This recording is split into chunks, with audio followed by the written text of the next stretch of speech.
உன் மேல ரொம்ப நம்பிக்கை வச்சு இந்த வேலையை கொடுத்துருக்கேன். நல்லபடியா வீடு கட்டி கொடுத்து. அது இதெல்லாம் ஒரு வேலையா சார்? ஜிஜிபி மேட்ரு தாஜ்மஹாலை கட்டினதே என் தாத்தா தான்.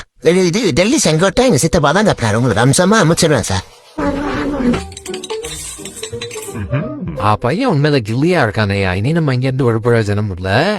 ஊர் சைடு போயிட்டு பொறுமையா வருவோம். எஸ்கேப் டே மாடு குதிரை எல்லாம் இங்க வா. போய் சரக்கு வாங்கிட்டு சரக்கு அடிச்சு 2 நாள் ஆகி போச்சு. 6 நாள் ஆகி போச்சு. ஒரே குடியும் குத்துமா இருந்துட்டோம். புளி மண்டையம் பார்த்தானா குதறிடுமா.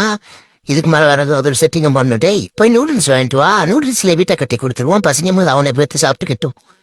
பேஸ்ட் வச்சு ஒட்டிட வேண்டிதான். பெயிண்ட் அடிச்சு கையில கொடுத்துட்டோம். என்ன தெரியவா போகுது. பசையா நிறைஞ்சிருச்சு. அம்சமா வீட்டை கட்டி கொடுத்துட்டியா? இதான் என் மிஸ்திரி. புளி விசாலாக்கு முன்னாடி பணத்தை பார்சல் கட்டிட்டு ஃபாரின் பறந்துட வேண்டியதா? ஒருத்தா